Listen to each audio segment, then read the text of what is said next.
Woo! We are live. We are live. Yeah.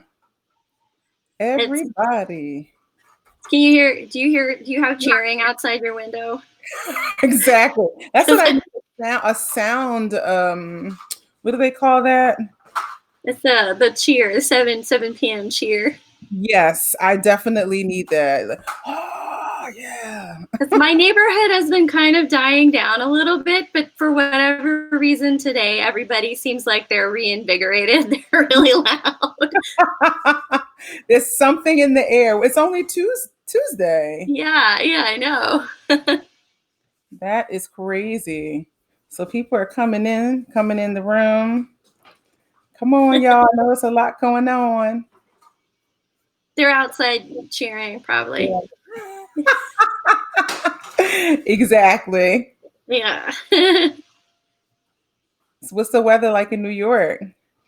It's actually nice. It took a while to get to be kind of habitable, but it's nice right now. And it's Good. funny because I was going to go buy an air conditioner and now I'm putting it off again. And so probably what's going to happen is it's going to become really terrible and I Yes. won't have an air conditioner because I procrastinated.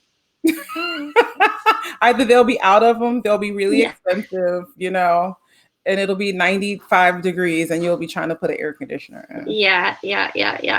Awesome. Awesome. So let's talk. Now you have to tell people how to pronounce your name because there is Kamala Harris. But she's also actually Kamala. She's a Kamala also. She's a Kamala also. Yes. So I say it wrong then. Because there's the African version of the name, which I think is Kamala, and then there's the Indian version of the name, which is Kamala. And her mother is Indian, so that's how she got the name Kamala. Kamala. Okay. Yeah. So it's Kamala. Kamala. Okay, see, that's good. We learn something new every day. Yes. It's funny though. I thought, I was so excited when she was running for president, obviously because she's awesome, but also because I thought finally people will know how to pronounce my name. Exactly. That's the perks of having someone with an interesting name who's like famous, right? Yes. Awesome. So tell us a little bit about your beginnings, Kamala. Sure. It's kind of a funny, twisty path that I took to get here. I never would have expected that I would end up working in opera. Really? I never, I had no connection to it as a kid. Like, as I said, my dad is from southern India and my mom is American. And, neither of them listened to opera when I was growing up. It was all Bollywood or Carnatic music or Beethoven. Okay. Yeah, so it was a strange mix of things, but no opera. And I was in the show choir when I was in high school, which I don't know if you have those. I don't think you have them on the East Coast, but it's a very California, Texas sort of thing where you wear lots of sequins and you have to get to hair and you do choreography. Yeah, we don't have that in East Coast. No. You go to choir competitions and that was how I started to write music, because I arranged a couple of things for the show choir and then I wrote something, and this was like with no training or anything at all, but just wanting to make something, because I started off playing piano, and I had played piano since I was a little kid. And I was a very bad piano student because I was a very good sight reader, so I never ever practiced. And what happened is I hit about 14 and I started playing pieces that I couldn't just sight read through anymore. And then that's when I joined the choir. As I was like, okay, I'm done. You're like, yeah, enough of this. Enough of this. Too much work. I'm out. Yeah. So I started, I was sort of wanting to get back into playing piano a little bit, but then also just being interested in musical theater more than anything. I was also I wanted to write musicals, and that was part of why I ended up coming to New York. And I went to Sarah Lawrence, partially because they sent me a postcard that said, "You are different, so are we." And I was like, yes, I am. I grew up in a very small town in California. After I'm like blabbing along here, but my parents got divorced when I was about 7, and we moved with my mom to where my grandparents lived, in a town called Ramona, which is about an hour inland from San Diego in the desert. To give you an idea of Ramona, it was very, very exciting when the Kmart opened. We all remember that. Ramona was where you stopped to get In-N-Out Burger on the way to Julian, which was higher up in the mountains and where you went to get apple pie and crafts. So if you meet anybody from San Diego and you tell them Ramona, they might not know where it is. But if you say Julian, you stop for gas in Ramona on the way to Julian. That's how they know where Ramona is. Oh, okay. Well, we know that for sure. So all you Southern California people, take note. Well, people only think of remote places like that, like in the Southeast. They never think that in California. Yeah, but California is a really big state. There's a lot of deserty bits, and so this was one of those bits. So I was kind of an oddball in a lot of ways in Ramona. And when I got this postcard, I thought, okay, well, I'm going to apply and maybe I'll go to New York.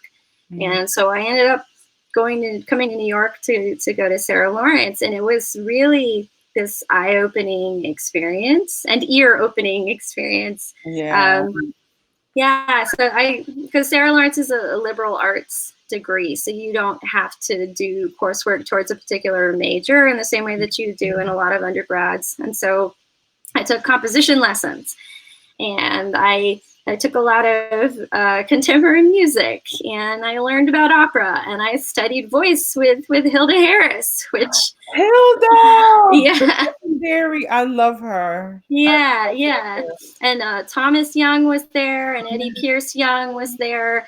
And so there were these really fantastic singers who just happened to be at Sarah Lawrence. And then also my professors, a bunch of them were in the Philip Glass ensemble. So I got introduced to new music and to like really good singers pretty early on. And I was studying composition with Chet Viscardi.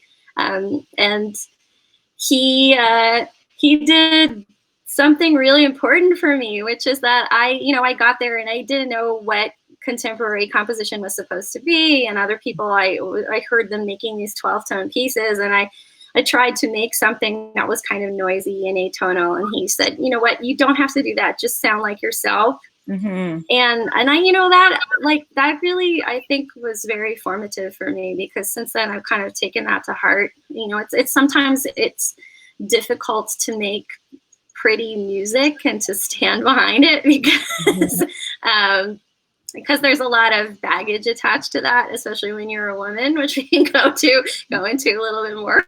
But so I came out of Sarah Lawrence, and I paid for it myself. I was really, really in debt. And my father offered to pay for grad school if I did not go for music. So I didn't. So if you did not go for music, he was going to pay for grad school. Yeah. So I continued to study music on my own, just paying for lessons and things. But then my actual degree is in psychology. I have a PhD in cognitive psychology.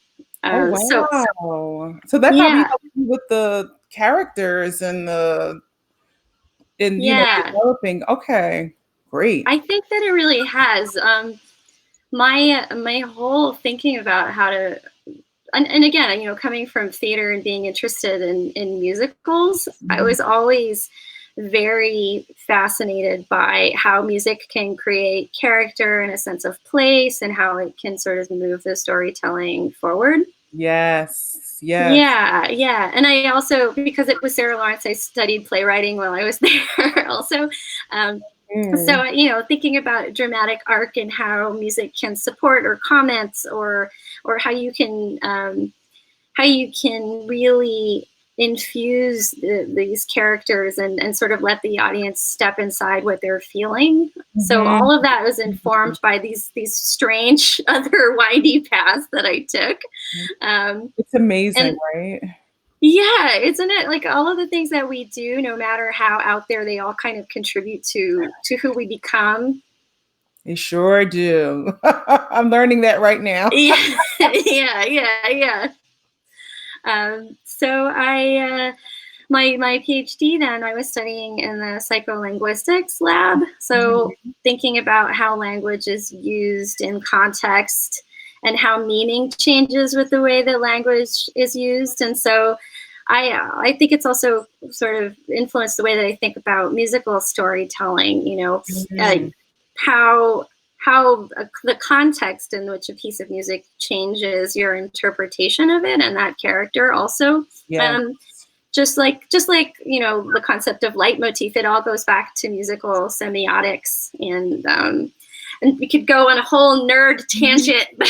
We won't go on the nerd tangent, but but absolutely. I mean, people just hear the final product. They never understand, and I want us to talk about like how you write an opera, how all that gets started a little bit later. But even for singers, you're a singer. You didn't talk about yourself being a singer, a coloratura, a soprano, the highest soprano in the in the category. But we get this piece of music and we have to figure out how to make those black notes leap off that white page and live and become something. But you never think about most people don't think about the librettist and the composer getting the libretto and creating an actual story, and how you hear all the harmonies and the rhythms, and how it all comes together in that way. Yes, and if you're lucky, your librettist and your composer that you're working with have thought about this, and they're supporting you in sort of nudging you towards what the character is like, And I mean, this is why everybody like Verdi and Puccini, still those characters are so rich because they're supported by the musical choices behind them. Absolutely. So when you graduate college, you go to grad school, right? And what happens after grad school?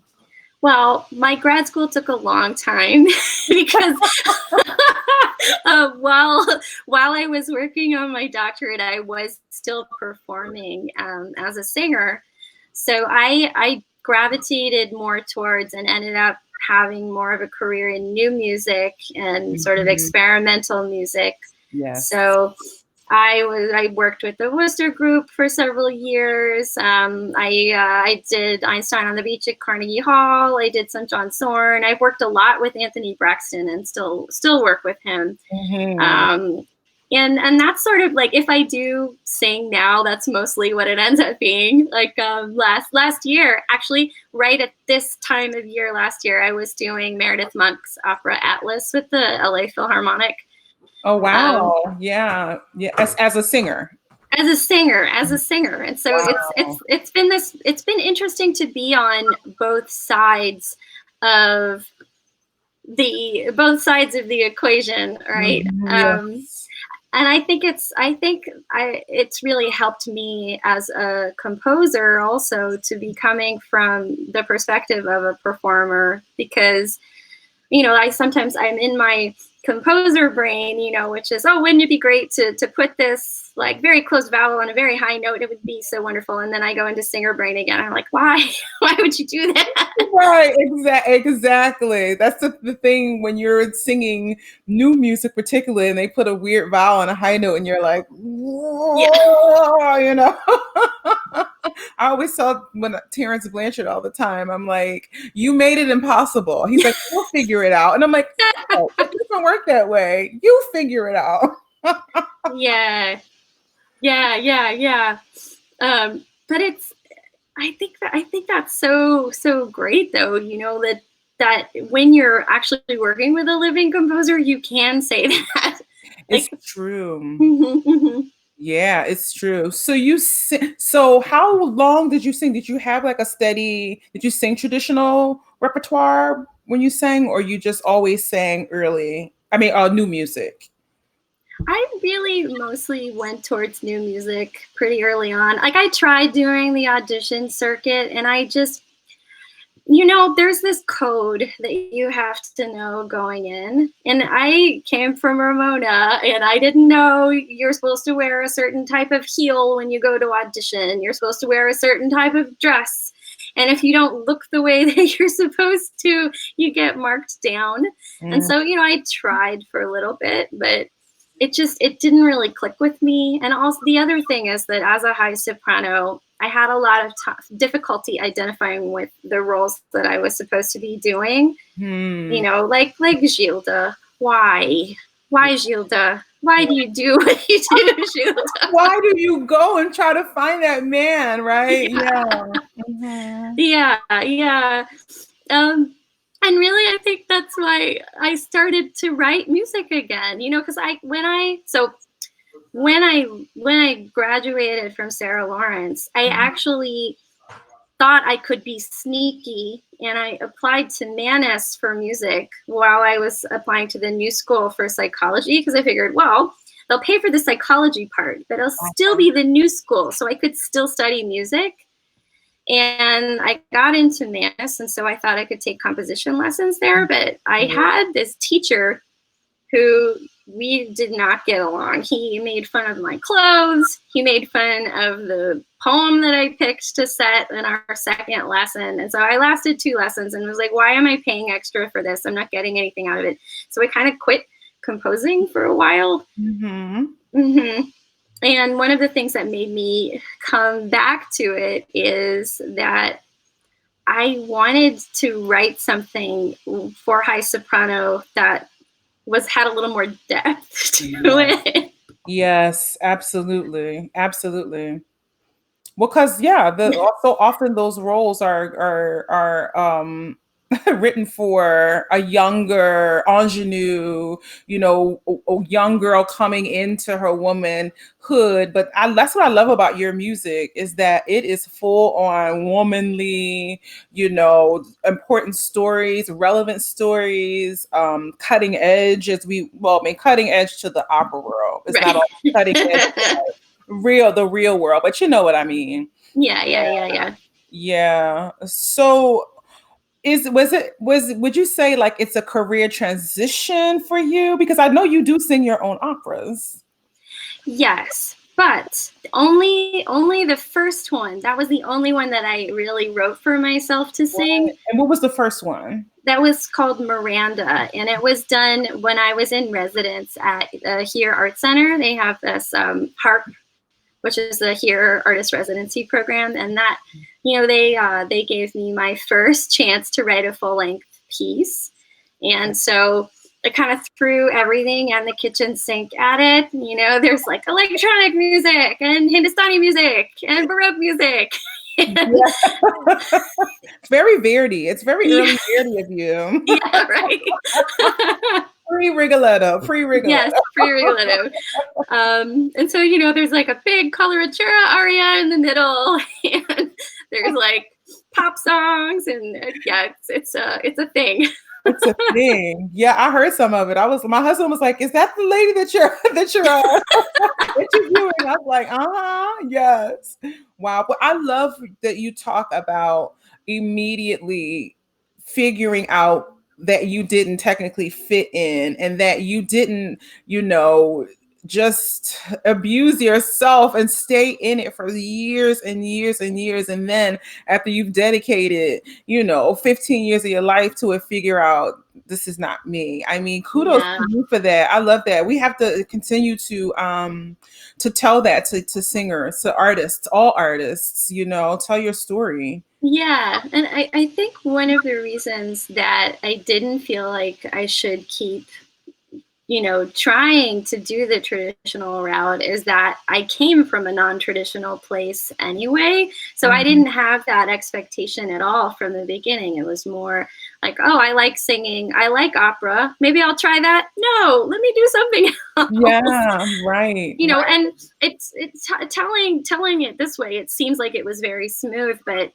but it wasn't, but I had a lot of people along the way who kind of sat me down and said, it's okay to do your own thing. Like, I remember talking to Ann Baltz from Opera Works. Yeah. Who, yeah, I was, because I also play a lot of weird instruments that I kind of picked up along the way. Like, there's another little side tangent. When I reconciled with my father at the end of high school, and I went to visit India with him, which I hadn't been to India since I was a little kid. And I met my grandfather again and told him I was studying music, and he asked me what I knew about Indian music, and I don't know anything. So he gave me a sitar and told me to take it back to New York and learn Indian music. And this is actually kind of funny because we're Southern Indians, so you don't play sitar in Southern Indian music. You play a veena, which is a much bigger, heavier instrument, which wouldn't have been so easy to transport. So that's why he gave me the sitar instead. But I came back and I learned the sitar, and then I wanted to pick up a keyboard instrument again. So instead of playing the piano like a normal person, I learned the accordion. Which you play beautifully. We were in a concert. Thank you. Yes. So I remember talking to Ann Baltz, and I was like, I want to sing opera, but everyone keeps asking me to play accordion or do other things. Why don't they want me to sing? And she was like, you can sing and play accordion. You can do both. You don't have to, narrow your focus to be this one thing. And again, this is a pivotal moment, like with Chet and with Anne, and just hearing like it's okay to be your own weirdo self, and you don't have to try to fit yourself into somebody else's idea of what you are. We need more mentors like that. We need more mentors like that. Yeah. Now's the time. Yeah. Yes. But I will also say, I think that the decision to leave opera was easier to make as the weirdo than the decision to stay in opera would have been. Right. Like, I think that I'm hoping that it's changing now. But again, when I started out, there were all these codes that you had to know in order to progress. And if you didn't know them, you were not going anywhere. I will say that it has changed a little. I encourage us to continue to move forward to do that. We need more weirdos. We need more rare jewels. And there are, I don't believe in the rare jewel. I just believe in us just being who we are. Like, it's like the same thing when people say, I don't see color. No, see it, take it in, drink it in, digest it. And it's different. And it's okay. It's okay. Yeah. Yeah. And the thing that I'm hoping really is, I've started to get to this place, like thinking about the openness to singers also as artists, and how, again, when I was studying, you had to learn a certain cadenza, you had to do all of your dynamic markings the way that everybody has always done them, and you were not allowed to create your own interpretation of a character. And that's something that I really hope will change. Yes. Go back to the way it used to be, right? Do you listen to those old recordings? Yeah. There are all kind of egregious, all kinds of offenses, what we would call offenses, now. But, then they just did what fit. They did what worked, Yeah. Comments. And Annie Bird just said, as a recovering coloratura, she hears you. Yes. Hi, everybody. Thanks for coming in, Jim and Abe. I see you. And my best friend, Margarita, who's another coloratura, dramatic. I don't know, what are you now? Who knows what you are?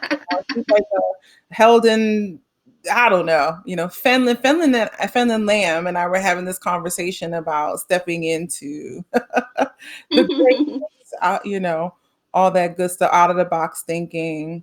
Hey, Kathy Kelly is saying hello. Awesome. So how do you write an opera? Like, how does that happen? Yeah, I guess. Right. Yeah, it's So I spend a lot of time walking around muttering to myself. That is the first thing that happens. I mean, I think that the first question is always, why is this an opera? Why are these people singing? What is it about this particular story that needs the music to uplift it? And once I figure that out, then it sort of sets the stage for everything else. Like, for example, the piece that I just wrote for Washington National Opera called "Taking Up Serpents." I love that, by the way. Every clip that I saw, I was like, Thank you. You would sound. I should send you that aria. You would sound great. Sign me up. Yes. Yes. So it's about Pentecostals, snake handlers, and I was kind of like, how do I find my way into this? But in the heart of it, it's about how do you find a sense of faith and where your place is in the world. And so it had to be about mystery, the music. And so I put secret mysteries in the music. And all of the time signatures mean things. There are special chords that mean things. And there are instruments that are associated with each of the main characters. And then there are genres that are associated with particular things, like there's shape note singing, and there's Western swing, there's praise band. And so, for me, I know what all of these things mean, and that's how I piece it together, because everything happens musically, everything happens for a particular reason in the score that's supporting something that's happening in the libretto. Oh, wow. That's fascinating. Yeah, I think I don't know how else to write. I've never been somebody who approaches something with, this is how I write. This is my 12-tone manifesto, so I'm going to stick to it. It's always been about, okay, well, how do I support the story? And I think that's why my pieces all sound very different from each other, is because they all take place in very different worlds. And so the world building is part of what happens through the music. Yes, I remember working with a composer on a piece, and I was like, I don't know where we are. And it was trying to, we were in a specific place in the world. And I was like, it doesn't sound at all. If the listener closes their eyes, and even before I open my mouth, we should know where we are. Yeah. Yeah. And how do you say that to a composer? Like, what is it that you as the composer need from the singers? Like, do you enjoy writing for specific artists, or is it something that you just create? I do, but I think that there's a misconception in some ways, because in other forms of music, the composer is sort of dictator-like. This is what I wrote. This is what it is. You're going to play it like this, and you're going to like it. Right. Where again, because I'm coming from a theater background, I'm inherently wanting a collaboration. Like, I could write my own libretti that would be not great if I wanted to.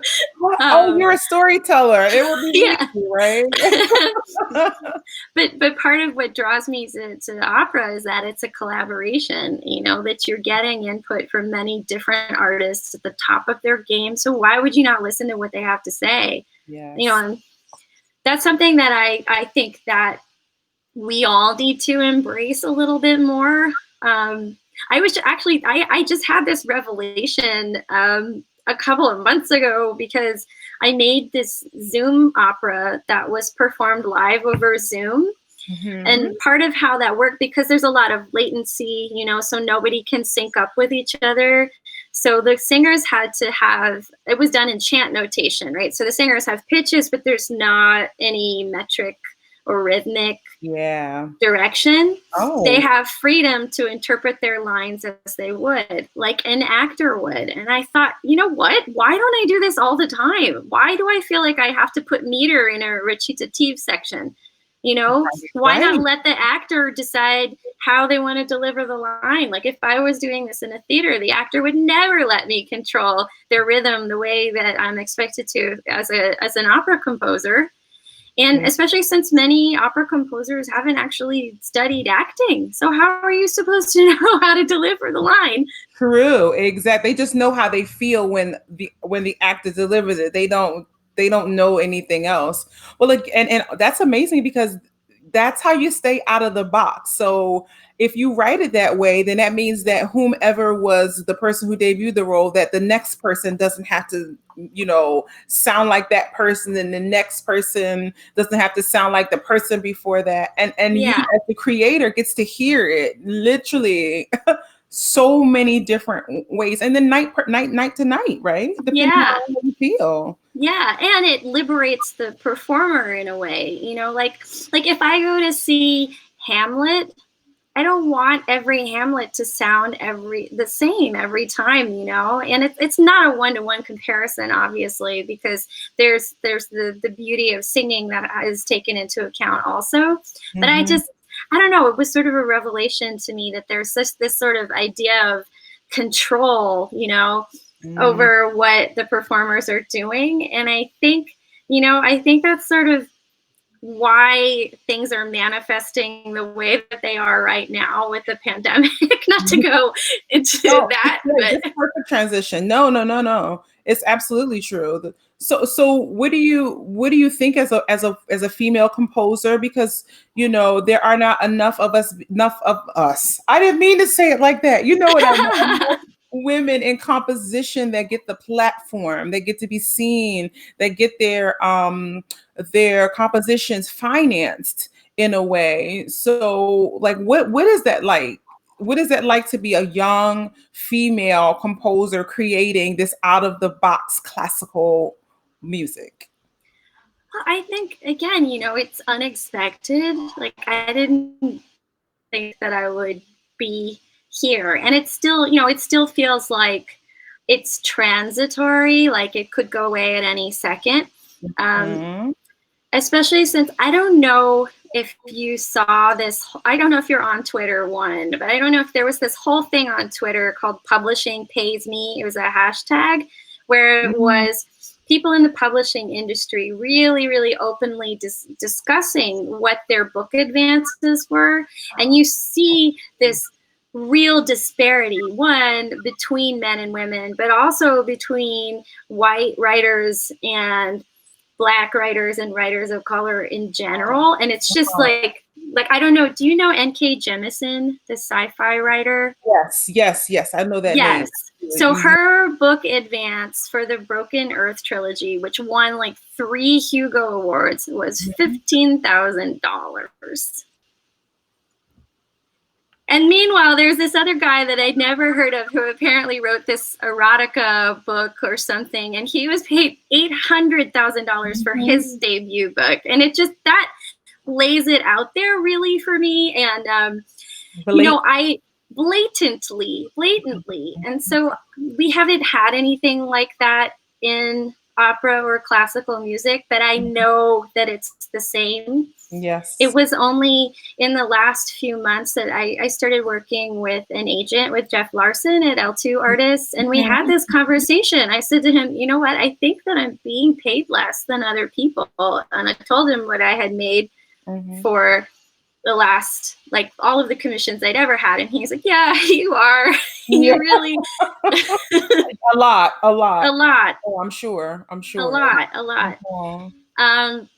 So I think, that's part of it, is being a woman and not coming from this world, like coming from Ramona. You come into New York and this whole scene of classical people who, there's this whole pedigree and network that I didn't know anything about when I got here. So I think that that's part of it. Yes, of course. Right. Well, it's the same thing about Anthony, Anthony Davis and I were talking, and he just won a Pulitzer, and I'm thinking, oh my God, his inbox must be flooded with commissions. Right. And we talked last week and it was not. And I was like, that's a problem. Yeah. That's a problem, because I know if it was someone else, his inbox would be flooded with all types of things, and it's just that's something that we need to address, just like this situation Yeah. Immediately. I know we're going through all this transition and all this stuff is happening, but things can change.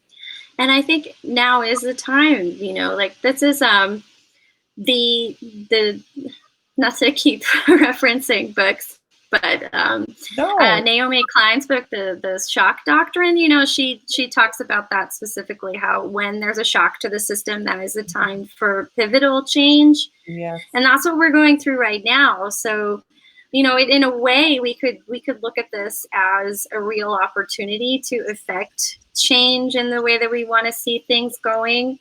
Exactly. Yeah, like that, and that's something that I have been thinking about in terms of contracting. Also, you know, like I, not having been a singer in the classical opera world, I didn't realize the force majeure clause was so strict. Very. Very, very. Which I guess for people who are watching, that just means that if there's some kind of act of God, like natural disaster or global pandemic that leads to your performances getting canceled, then you don't get any money. And, you know, as a composer, I get part of my fee up front. So that's already a really big difference between singers and composers, is that, you know, you're doing all of this preparation in advance and you don't see any money until you make it through your performances, which I think that that's something that does have to change. Absolutely. I think in the coalition with AGMA, Soloist Coalition with AGMA, they're working on, you know, getting people their fee, a portion of their fees in advance, because people don't understand thousands of dollars go into preparation. You know, if I'm doing, particularly if I'm doing your work and you send me the score, you know, I'm not following a Verdi line or a Puccini line or a Mozart line. I'm having to sit at that piano and play and figure out and the rhythms and all these things. And then I have to take it to a coach in order to make sure, you know, it is secure, everything's locked in. You know, I can teach myself a Verdi roll, you know, chung chung, you know, I mean, like you can read that kind of stuff, but thousands of dollars in preparation. If it's an opera in a foreign language, taking it to, you know, a diction coach or whatever, like people don't understand the amount of money that you pay up front. Right. And the fact that you're expected to show up on day one, memorized everything in your voice already. Like there's no wiggle room there. And I think, you know, it's so different in musical theater. Like I worked on a musical a few years. Oh my God, this was like 5 years ago now. I was in an off-Broadway musical because I thought, okay, I'll do that once. And I came and nobody knew their music. And everybody was just learning the music in the rehearsal, which was so weird to me. But so weird. Yeah. Yeah, exactly. You're like, okay, I know everything. And there, yeah, I had one experience like that. And I just was like, oh, you know, it's frustrating, but it's also like you're waiting for everyone else to catch up. But that's the process on the other side. And there's a beauty in that, right? There's a beauty in finding the collaboration through learning together, which in opera, you kind of find it midway through a run sometimes. Yeah, because you don't have that long rehearsal process like you do in theater. Like last year, I worked on a play. I did underscoring for a play at the Shakespeare Theater Company in DC. And that was a 6-week rehearsal process where everyone was just in the room working through the play, you know, and I was kind of like noodling underneath. And we all made this thing together, you know. It wasn't the normal thing where I go and I'm like in my room by myself on my piano and then I come back and say, here it is, it's fully made and you can just have it. No, it was like we made it together, and there was something really lovely about that. It's magic. That's why I like workshops, and I know a lot of singers don't like workshop. Well, not a lot. I shouldn't say that. There are a sect of singers who do not like. They want it done and sent off. But I love workshop. It's hard on the voice, you know. But I found two things. Let them pay for you to learn the part, which is great. Right. But also you find it. You find the nuances do workshop, and then you take it home, and then you let it live with you, and then and when you come back to the next workshop, where you go to the first day of rehearsal, it's lived, it's like lived in your spirit, it's lived in your gut, you know, in a way that's different when you don't workshop or when you're doing, you know, standard repertoire. So yeah, because there's something about getting to inhabit it more than once, which, you yeah, know, sadly, contemporary opera, maybe you're only going to get one run of performances. You may never get your piece performed again. right. And, you know, and I think it's difficult because for me, you know, I like to revise, you know, I don't really feel like it's done until it's in front of an audience and you can hear how they respond to it, you True. know, because that's a different chemistry than it is when you're just in a room with your collaborators who you've been together for a while. You all know what's going to happen, and then you throw this other element in and suddenly that's it, no more. No more. Listen, send those arias out to these singers. You know, people are still auditioning. People are still, you know, everybody's making these digital recordings. You know what I mean? Just throw your stuff at some people and say, "Hey, sing this," and that's how it moves out in the space. And then people wake up and go, "Oh, wait a minute, that sounds interesting. Maybe my audience like you know might like that. Like we're in a new space now. It's a free for all, Right. you know." So send it to me, girl. Send it to me. So of course there's so many things going on in the world, and we talked about that earlier today when we were catching up, and you know, with all the current events, with all of the, you know, protests and COVID, and the world just seemingly changing, which should have already happened so quickly because we're all sitting at home. Tell me what it's been like for you during this time. It's been strange, you know, because I live up in Spuyten Duyvil, which is in the North Bronx. It's basically Westchester on a subway line, and Mm. so this is the first time in the time that I've lived in New York that I haven't been near where the protests are, and that it hasn't been easy to get to them. Mm-hmm. So I felt kind of disconnected in a way. Just because I'm watching from afar in a way that I have never done. I've gone to one protest and I've done some phone banking, but that's about it.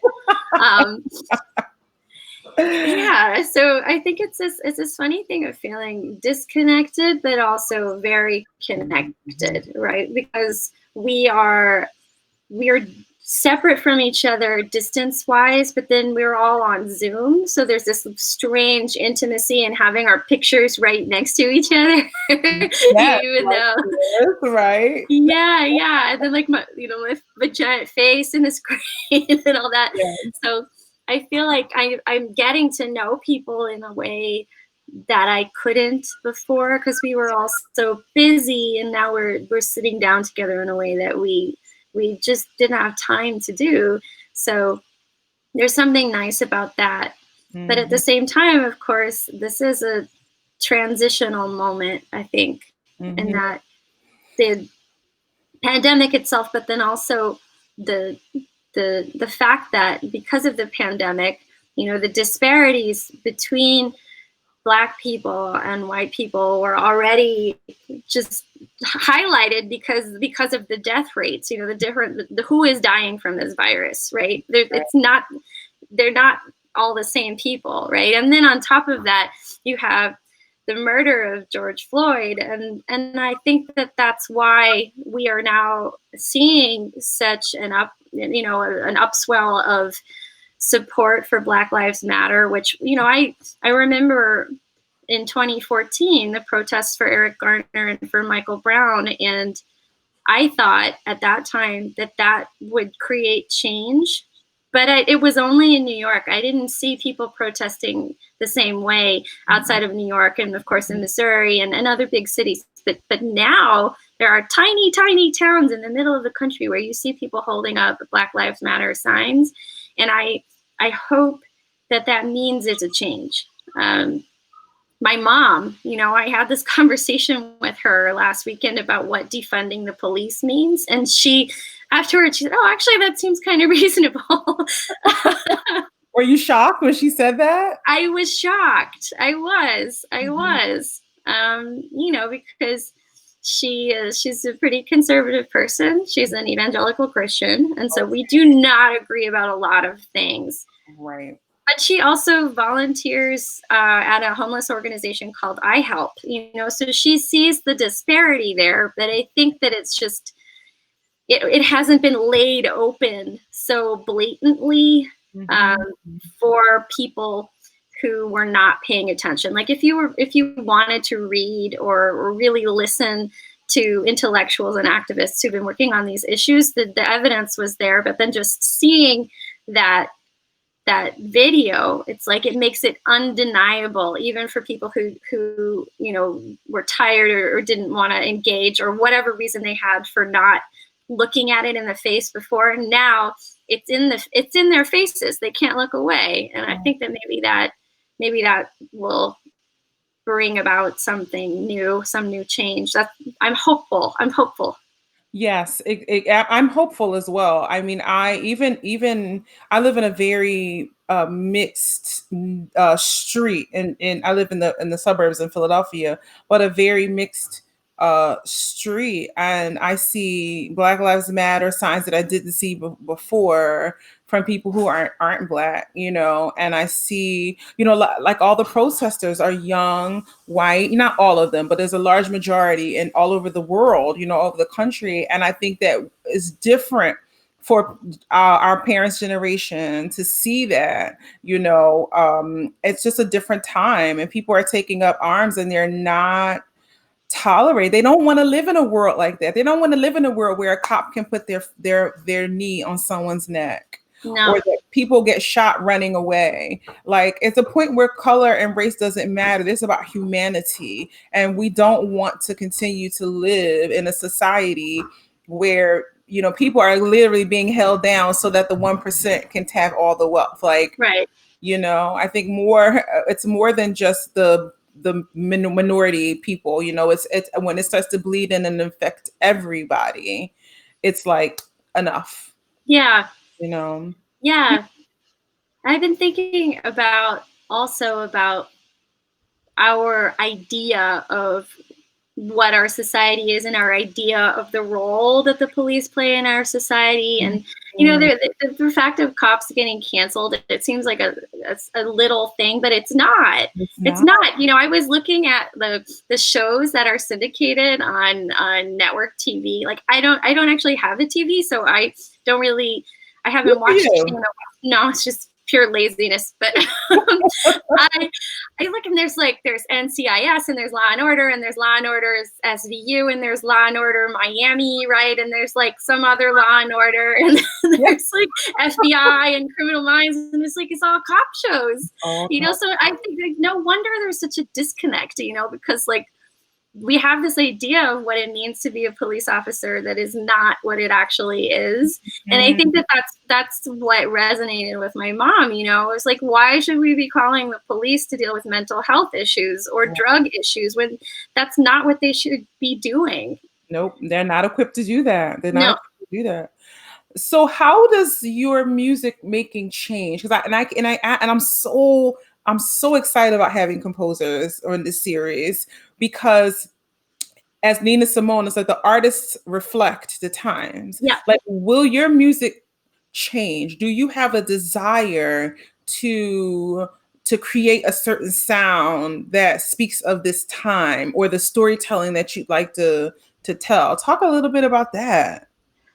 I have always been interested in telling stories that are of our time, and particularly in telling stories and placing people on the stage that we don't always see. Mm-hmm. So that first piece, Miranda, the whole premise of it was that it's a court TV show where wealthy people can pay poor people to take their place in a court trial, which actually, this is a law that used to be in the Commonwealth in the late 19th century that they finally got rid of it. But this is sort of imagining, what if they never got rid of it? What if you still could pay someone to take your place in a trial and to serve your sentence for you.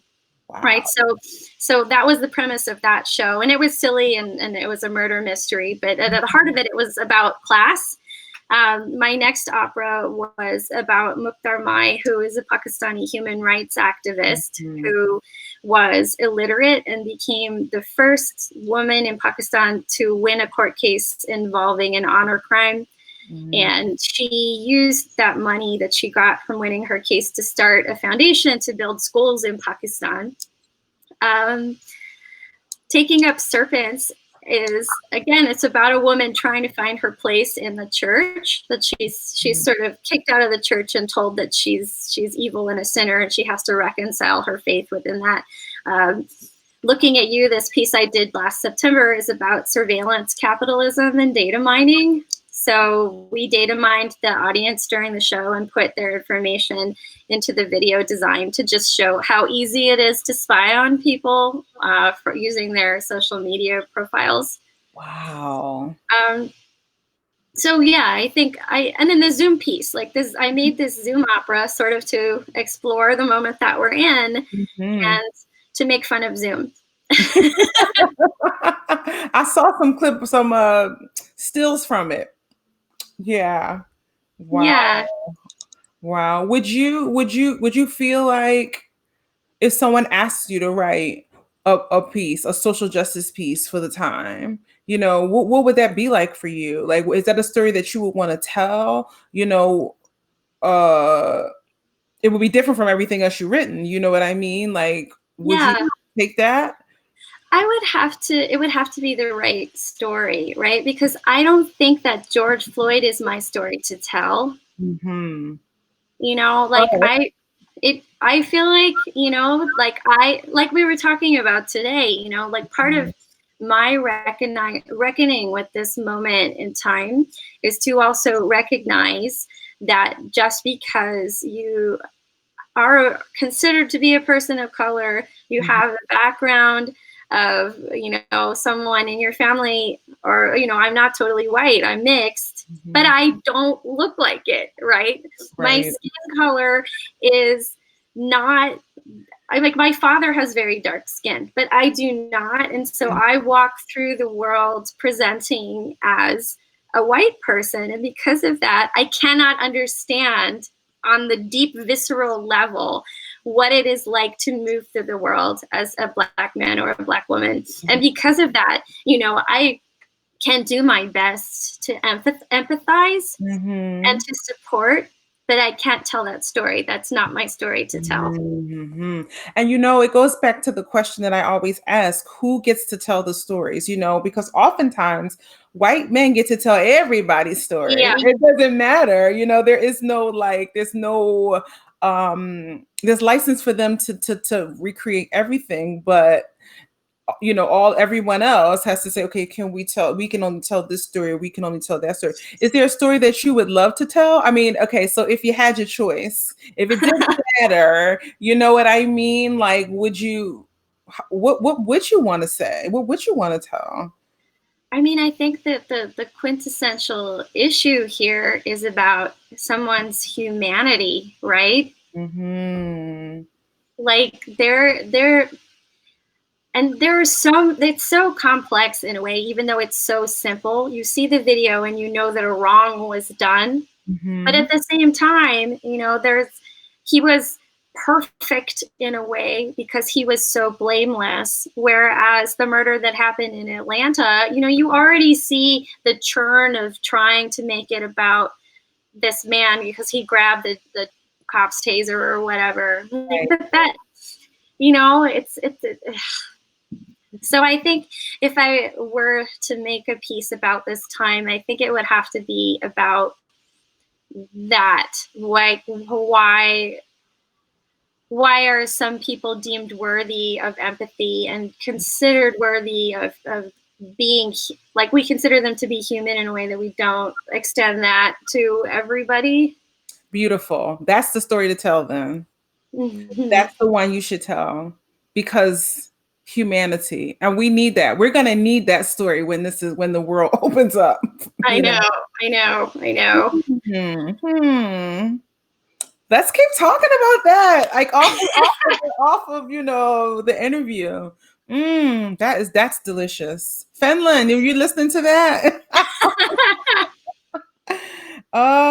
So I always often asked about artistry. And what does that mean? Every artist is different, like, depending on what your instrument is, what your what your background is. But what is art? When someone says artistry and the height of artistry, whatever that means, what does that mean to you? I think that it's honesty, and then there are different levels of technical ability to realize what your ideas are, or what your concept is. Mm-hmm. But in the end of it, I feel like what makes something truly artistic is if it is honest, if it's coming from, if only that person could have made it because it is of that person. Mm-hmm. And I feel like it's so difficult to achieve that because you have these competing forces working on you at all times, right? There's the force of capitalism, of course, and there's the force of the community. So you want to be liked and you want to make money, and then sometimes you're lucky, and that is along the same lines of the things that you want to make, and sometimes it just is not. True. And you think you could be doing something real fierce, and then you listen back and you're like, oh God. Yeah. Someone is moved by it. Someone is touched by it. Or so you can do something in your voice and it doesn't feel good, and someone goes, oh my God, that was amazing. And you're like, like it. But it wasn't honest, for you, Karen, like you feeling the joy and the glory of your instrument and delivering a performance that you feel happy with, even if it's not a critically acclaimed performance or you don't get a standing ovation or whatever. That's still artistry, in my opinion, because you're honest. Yes. So artistry is honesty. Yeah. It's honesty. Yes. Not about it is, because the greatest singers, the greatest storytellers, the greatest composers were the most honest in what they were delivering. That's why Butterfly touches us. That's why Bohème, fourth act or third act, the quartet is just raw, honest, beautiful, passionate. And when you're in the moment and you're not in it. Yeah, Oh yes, absolutely. And we know, So who are some of your and I wanted to answer that question, Abe. How do you woo the audiences who love the classics to love modern opera or modern chamber pieces? Right. I mean, I think that there is this idea of modern opera that it is angular and not beautiful. Mm-hmm. And the truth of it is that, just as you wouldn't say all opera sounds like Berg or all opera sounds like Mozart, there is such a wide variety in modern opera also. And so if you go to a piece and you don't like it, maybe you try a different composer next time. And ideally, we will have so many new operas created that there'll be this huge breadth and variety, and you'll find the one that resonates with you, right? Okay. And you might be asking, well, why do that and not, simply stick with the ones that I already know that I like? And part of it is that this idea of representing the modern world to us. Why I started writing, as I said, partially because I didn't feel connected to the parts that I was supposed to sing as a coloratura soprano. And that's because I am a woman in the 21st century. And, I don't react to things like a Gilda would. and so I wanted to see myself on stage, and especially as someone, of South Asian descent, I wanted to see myself on stage. Yeah. Representation matters. Yeah. So look for the stories that resonate with you, and you don't have to like everything. You probably won't. There's a lot of bad stuff, but there has to be, because that's how we get to the very good pieces. Absolutely. Absolutely. So who were some of your mentors in the industry? I know you have a wonderful relationship with Opera America. Yes. Talk a little bit about that. Yeah, I kind of found my way in, partially through Beth Morrison. She was the first person through the Prototype Festival. She and the Prototype Festival commissioned my second opera, which was Thumbprint. And before that, I had been working a lot with Opera on Tap. So Opera on Tap, if you're not familiar with them, they do opera in bars. So it's, and I think it's all about providing a way in without the cultural baggage that is often attached to the idea of opera. Classism, the elitism, absolutely. Yeah, because it can be a little scary to try and find your way in if you, again, it's the codes. How do I get dressed to go to see the opera? Do I have to have opera glasses? No, you don't. No. By removing some of the fear around it, I think it makes it easier to find your way in. So I had started to work. I was working on Thumbprint, and then I decided, well, I didn't get a graduate degree in music, so maybe I should do like a training program or something. And I applied to and was accepted to American Lyric Theater's Composer and Librettist Development Program. Yeah. And that was really that was my introduction to Opera America and to a lot of people, right? So I met Larry Edelson in that program. I met Rob Handel, who I've worked with quite a bit. I met Corey Ellison. I learned a lot. And I met Mark Adamo and Mark Campbell and all of these people that have continued to be very present through my career since then. So I think that was really my first entry into the opera world proper, as it were.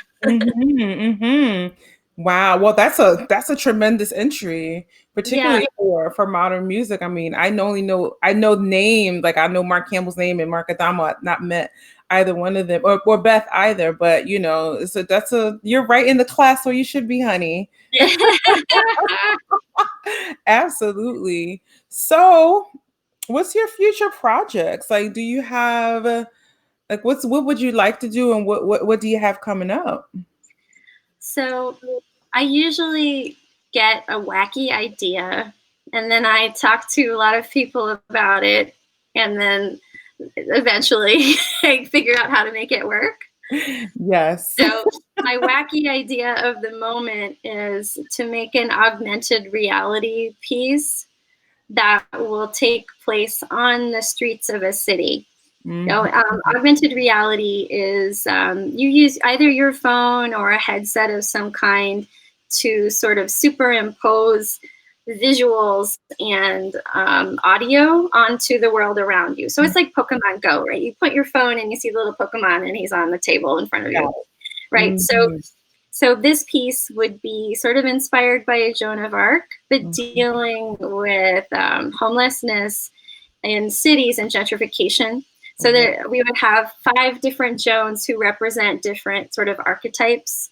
And we could, as audience members, there will be small groups of audience members that will follow one Joan, and they'll hear what she's hearing, and she'll sing, and then she'll start to meet other people. And then by the end, we're all in a location together. Wow. Oh, I like that. And who's producing that? Nobody. Nobody yet. Nobody yet.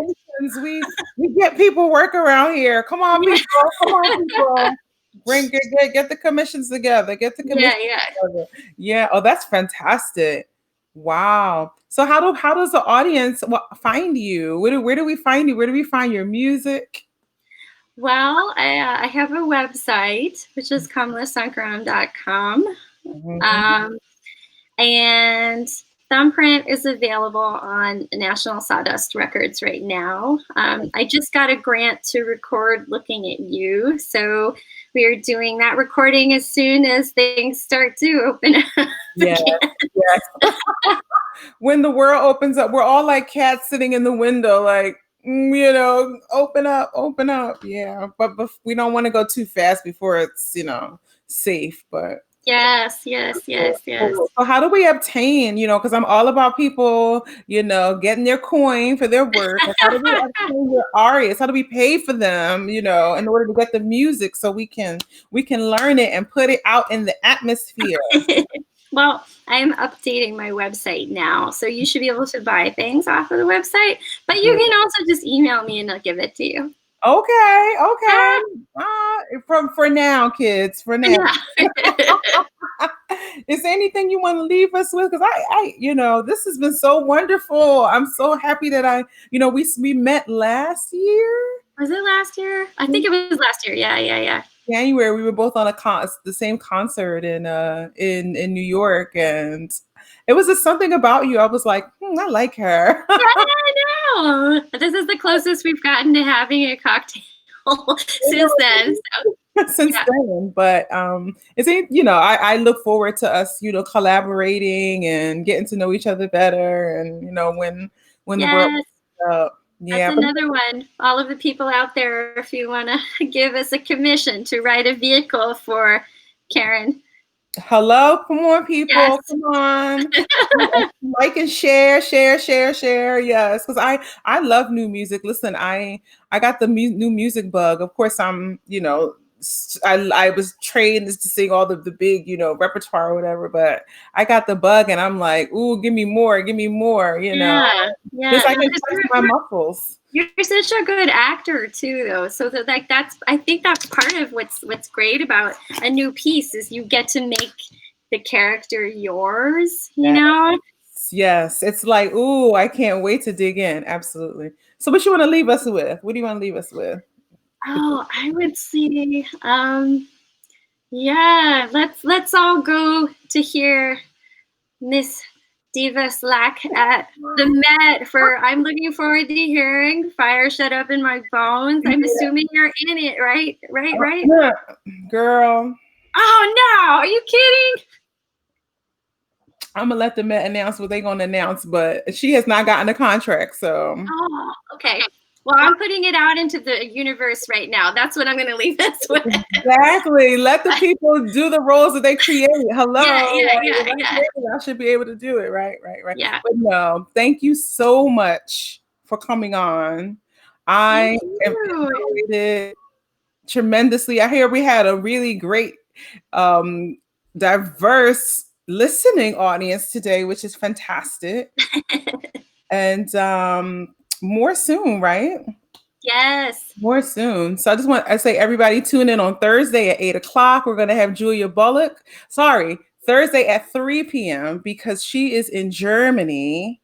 Oh. Yeah, she's in Germany. So we'll have an early day. So some of you will have the regular Kiki Conversations 8:00 off. But next week, we're back to our regular 7 on Tuesday, 8 on Thursday. All right, y'all.